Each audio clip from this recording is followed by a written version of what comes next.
주 35시간, 하루 7시간 근무, 점심시간 빼면 오전 9시에 출근해서 오후 4시에 퇴근하는 삶입니다. 여러분은 상상이나 되십니까? 대부분의 직장인들이 주 52시간 꽉 채우고 야근하고 포괄임금제라는 명목으로 공짜 노동을 할 때 대한민국 시가총액 상위 기업인 현대자동차에서는 지금 이 주 35시간을 달라고 요구하고 나섰습니다. 배가 불렀다. 귀족 노조의 횡포다. 차값만 더 오르겠네. 네, 형님들의 생각 지극히 정상입니다. 평균 연봉의 1억 원을 넘게 받으면서 일은 더 적게 하겠다니 자본주의의 상식으로는 이해가 안 되는 떼쓰기처럼 보일 겁니다. 하지만 잠시만 진정하십시오.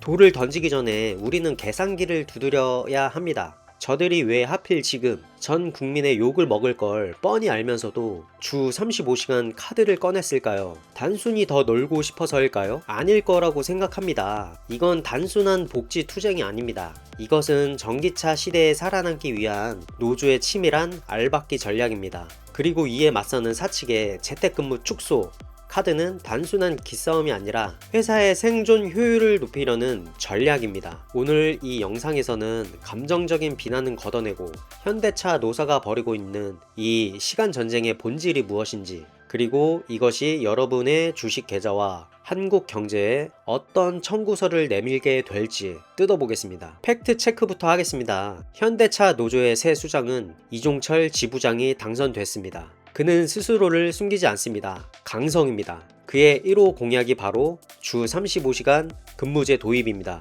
연구직과 일반직으로부터 시작해 생산직까지 넓히겠다 합니다. 여기에 퇴직금 누진제, 임금 피크제 폐지까지 얹었습니다. 한마디로 일은 줄이고 돈은 더 주고 정년까지 꽉 채워달라는 겁니다. 자, 여기서 왜를 물어야 합니다. 왜 35시간일까요? 표면적으로는 워라밸입니다. 하지만 이면에는 무시무시한 공포가 깔려 있습니다. 바로 일자리 감소에 대한 공포입니다. 전기차는 내연기관차보다 부품수가 30% 이상 적습니다. 엔진이 사라지고 모터가 들어가면서 공정은 단순해집니다. 이게 무슨 뜻입니까? 같은 대수의 차를 만드는데 필요한 인력이 30% 줄었다는 뜻입니다. 회사는 당연히 잉여 인력을 줄이고 싶어 합니다. 노조는 이걸 막아야 합니다. 방법은 하나뿐입니다. 한 사람이 일하는 시간을 줄여버리는 겁니다. 주 40시간 일해서 100대를 만들던 걸 주 35시간만 일하게 되면 생산량을 맞추기 위해 사람을 자를 수 없게 됩니다.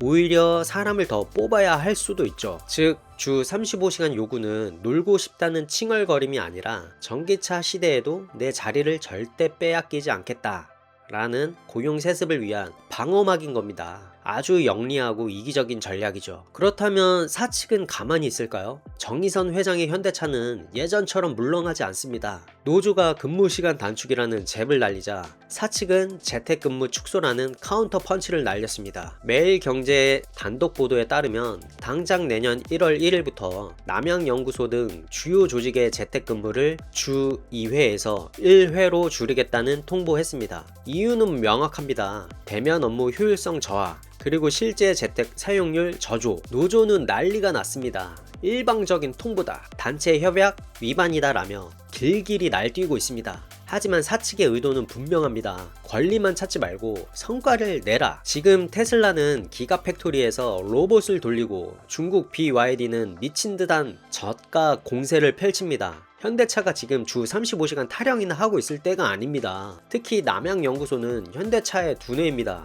R&D 핵심 인력들이 재택근무라는 이름 하에 느슨해지는 걸 경영진은 더 이상 두고 볼 수 없다는 판단을 내린 겁니다. 이것은 단순한 근태 관리가 아닙니다. 성장 중심 문화로 가겠다는 선전포고입니다. 노조가 35시간으로 압박하니 사측은 출근으로 조이며 기선제압에 나선 형국입니다. 문제는 이 강대강 대치의 결과가 고스란히 비용으로 전가된다는 점입니다. 만약 노조의 요구대로 주 35시간이 도입된다고 가정해 봅시다. 인건비가 급증합니다. 같은 월급을 주면서 시간만 줄이면 시간당 임금은 대폭 상승합니다. 생산성은 하락합니다. 근무 시간이 줄어든 만큼 생산량을 맞추려면 특근을 해야 하거나 인력을 더 뽑아야 합니다. 비용은 눈덩이처럼 불어납니다. 이 늘어난 비용 어디에서 낼까요? 정의선 회장이 자기 지갑에서 낼까요? 천만에요.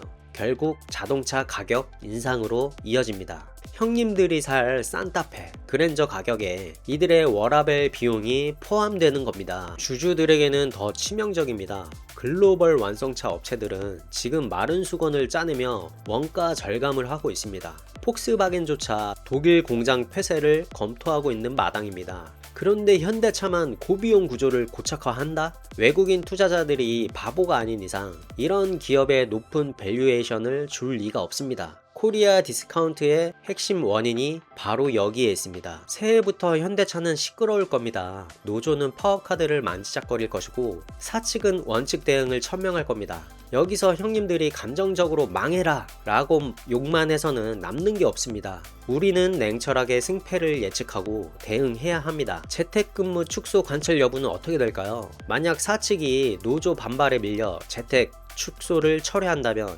현대차의 경영진이 노조에 휘둘리고 있다는 강력한 매도 시그널입니다. 반대로 원칙대로 밀어붙인다면 경영 효율화에 대한 의지가 살아있다는 뜻입니다. 35시간의 변질은 어떨까요? 노조도 35시간이 당장 힘들다는 걸 압니다. 결국 이걸 협상 카드로 써서 임금 인상이나 정년 연장을 더 크게 얻어내려 할 겁니다. 실리를 챙기는 쪽이 어디인지 지켜봐야 합니다. 현대차 노조의 주 35시간 요구, 그들의 입장에서는 생존을 위한 처절한 몸부림일 줄 모릅니다. 하지만 시장은 냉정합니다. 생산성 향상 없는 노동시간 단축은 곧 기업 경쟁력 약화, 그리고 공멸로 이어질 뿐입니다. 형님들이 현대차 주주라면 혹은 대한민국 경제를 걱정하는 시민이라면 이번 사태를 단순히 남의 집 싸움으로 넘겨서는 안 됩니다. 이 싸움은 과거의 기득권을 지키려는 노조와 미래의 생존을 위해 효율을 높이려는 사측의 전쟁입니다. 누가 이기느냐에 따라 현대차라는 거함이 글로벌 톱티어로 날지